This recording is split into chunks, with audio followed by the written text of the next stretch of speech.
Hi, this is Chuck Taylor. I want to share with you an interview I recently did with Brandon Rhyder, talking about his brand new self-titled album that's going to be coming out on July 14th. First of all, man, I want to thank you for taking the time to do this. I know you've got a busy life, especially these days, so thank you so much. Well, you know, we've been buddies for a long, long time, my friend, and it's my honor to be able to do so. The busy part is absolutely correct. We just spent the first night in our new house out in the country. We've been moving for the last 2 days, so it's nice to have a little downtime right now, and great to be talking to you. Well, it's you're living out in the country now, and you kind of exemplify that life. So, I mean, it's probably a place where you really feel like you fit in. You know, it's been a while since I've had a place in the country. You know, in this music business, we moved to Austin, and it's been 16, 17 years ago, and then take that and go to Georgetown, and Georgetown was great to us there as well. But you know, it was time to get back to the roots, so to speak, and so that's exactly what we did. And my kids are loving it. You know. It's funny that people talk about, your kids are raised in the burbs, but how country they are. So we definitely love the peacefulness and the quiet, and being able to, go hiking and hunting and fishing and all of those things. So it's just an opportunity for me to pass down to my children what was given to me. And you get your own back roads now. That's right. It's funny how when you get older, the things that are important to you, one of the things that I love about our new place out here is Daddy's got a big shop, and I've always wanted a big shop. I need a workshop, and now I have it. And so I'm sure that they will find many things to keep me busy. Absolutely. Well, you've been on I guess about a 4-year hiatus from studio albums, and you finally have a new album coming out next month in July, right? Absolutely. It has been 4 years this coming August since we had a record out, and That's Just Me, which was a great record for us. And definitely this is the longest stretch of time in between me having a record. So, the first one was in 01, then 03, then 05, and it was just like every, 18 months or so we had a record out. And, honestly, Chuck, I think life just got busy, there for a while as well, and kids, and as much time as we spent on the road from the time Conviction came out through, 11, 12, even 13, man, it took a lot out. And I guess the biggest thing for me was just coming home one day and having been gone for 10 days or more, and looking at my children and saying, all right, I got to rework this, because I come home and they look different, and they talk different, and they act different, they are different. And I was just missing out on too much. And so, kind of pulled the reins back. And then, I feel like this time, these 4 years, it's just, I guess the way to say it is, things that were important 10 years ago are not that important now. And things that are important now I didn't even think about 10 years ago. So it's just the life cycle, so to speak. Yeah. And I feel like that's where this record comes from. And I feel like that's what this record represents. And it's a really shiny record to me, produced by Walt Wilkins. And, this is the third time I've been able to collaborate and work with Walt on a record. And I'm just so proud of this one. And I feel like both of us have gotten better at our craft and what we do, and I feel like this is another great representation of that. And speaking of getting better at your craft, I mean, you got to work with Lori McKenna for the current single, They Need Each Other. She's such an amazing songwriter, and having somebody to work with like that always draws out the best. Absolutely. I mean, you talk about getting to work with some star-studded talent. I feel like across the board on this record I was able to do that. Getting to work with Lori was obviously a big thing for me. I've been a fan of hers. We had the same publisher back 10 years ago in Nashville, and that's how I became familiar with her music, that long ago. And she's had several records out. But the truth is that she's just, she's a stud. She's a star. I loved writing with her because the way that she writes, and that is there's multiple directions to go at every turning point that when you're working on a song, and she's just really, really great at that.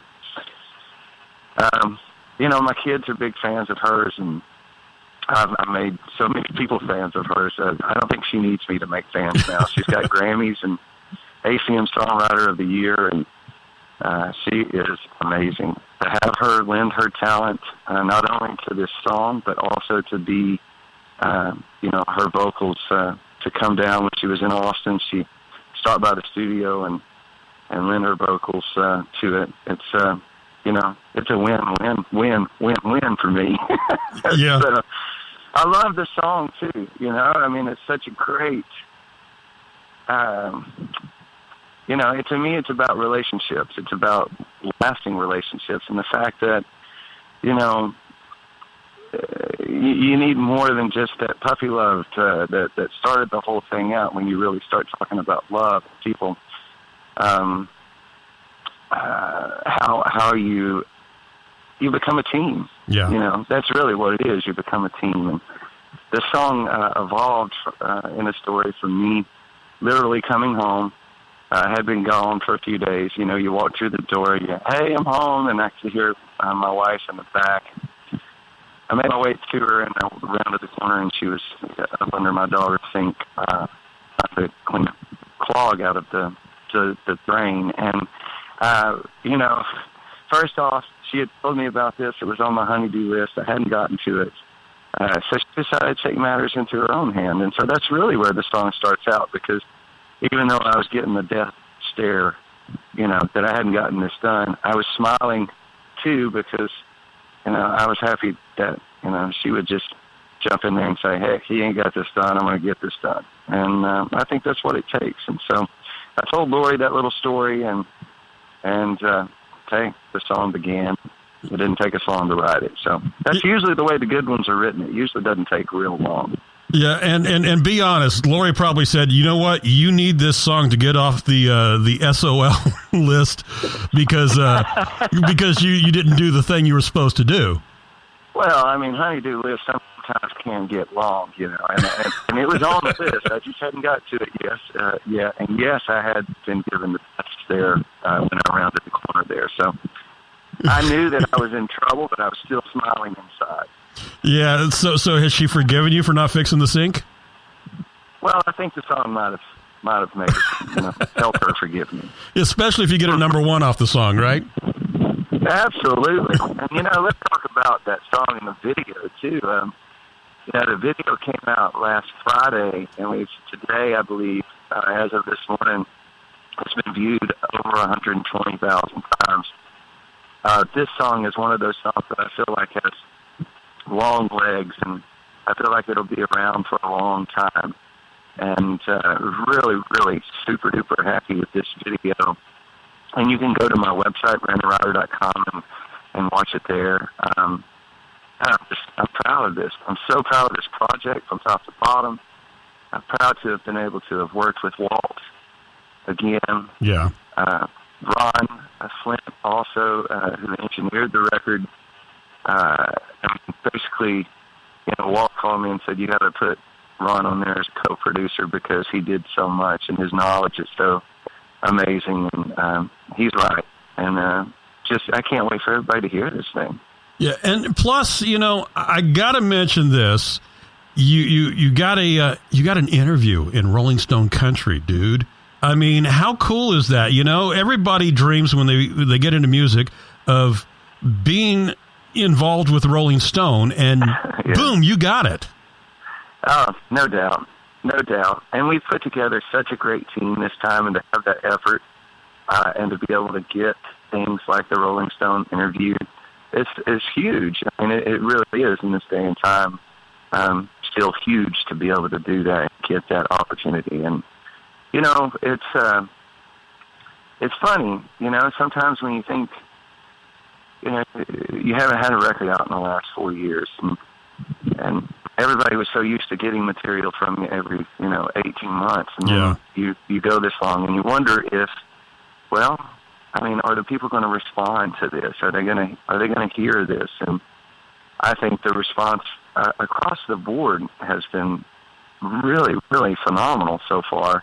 And so it gives me a big smile on my face, because it lets me know that, taking a little bit longer to get the music out there doesn't mean that we've gone away, or that the fans don't remember us anymore. And we've got such a great big group of fans, and they keep introducing new fans to us as well. And, in this day and age, being an independent artist and being able to do the things that you want to do more on, I say, your terms, it's such a great thing to have these days, because so many artists in the past weren't able to be their own individual self. And so, if I say it like this, things like this record, if it didn't succeed, it would be no one's fault but my own, because I did exactly what I wanted to do on that record. And it is exactly the record that I want at this stage of my career, at this stage of my life.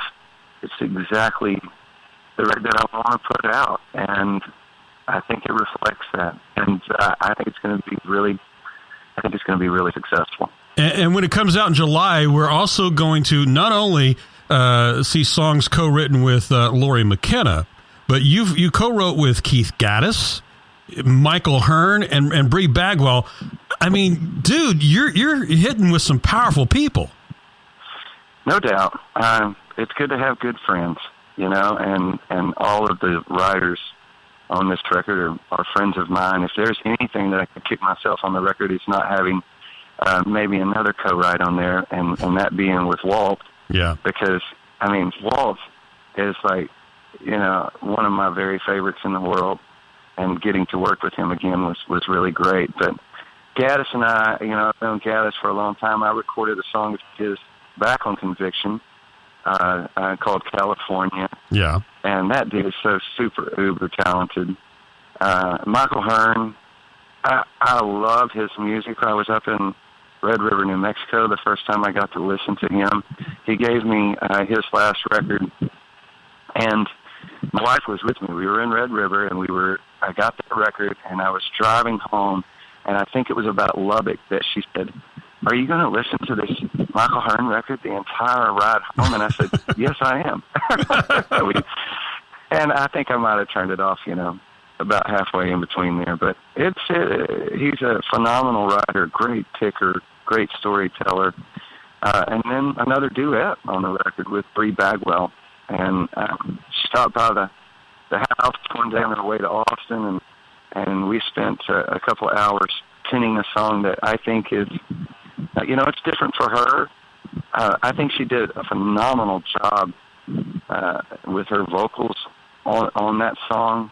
And I think it's definitely another candidate for another, for a single on this record as well. And great subject matter. She's a great writer and kind of the essence of, the Texas country females. And yeah, you're right. I'm pretty blessed, man. I get to write with, and really just some stuff. It really is what it is. And I'm so appreciative, and sometimes I still pinch myself and say, "Hey, you actually do this stuff, man." Well, and you could let Mark McKinney hog Bree, because he's been doing all the duets with her lately. Oh yeah. Well, when we got through with that, she, even in the studio, she said something to the effect to me of, "This is a great Brandon Rhyder song," and it's a song that we wrote together, and I find that sometimes that happens too when you write with other artists and you feel like you come out of it and it's not the exact representation of what you've done in the past. But I think that's a good thing, because it makes us grow and it makes us stretch and it makes us look at things differently. And, songwriting can sometimes be difficult when you co-write with someone else. Yeah. A lot of times because of, the inspiration is more, hey, we're going to sit down at 10 o'clock in the morning and we're going to write this song, and here are some ideas, and we're going to start. And, it's a different way of going about it. But at the same time, every co-write that I've been able to do, I've found, a learning curve in that as well. And so there's a blessing of having a record. This record's 10 songs. I co-wrote, a few of them, and then I solo wrote the rest. So, it is what it is. I love both aspects of it. Well, we can't wait to hear it. It's going to be self-titled, and it's coming out in July. And Brandon, I gave you a little bit of a reprieve. Now you got to get back to moving. Yes, I'm sure they're waiting me inside to unbox more things. Yeah, we don't want you on the... I appreciate you giving me this time off. Yeah, we don't want you on your wife's DL list. Man, I appreciate the time so much, Chuck. That record comes out July the 14th, and right now you can go to BrandonRyder.com and pre-order your signed copy. You can also go to iTunes, download that brand new single, They Need Each Other, with Lori McKenna, and also pre-order the record as well so that it's in your iTunes folder when you wake up on the 14th. So it's exciting times to check out that video as well. BrandonRyder.com. About right now. Yeah, so much to talk about. It's a good feeling. Absolutely, and you couldn't have picked a better day for release date because that's my wife and I's anniversary, so it comes out on a perfect day. That's right. You can take her the song and hand her the CD and say, hey, babe, I need you. There you go. Brandon Rhyder, thank you so much, man. Always a pleasure to talk to you, brother. I appreciate you. Thank you so much for your time.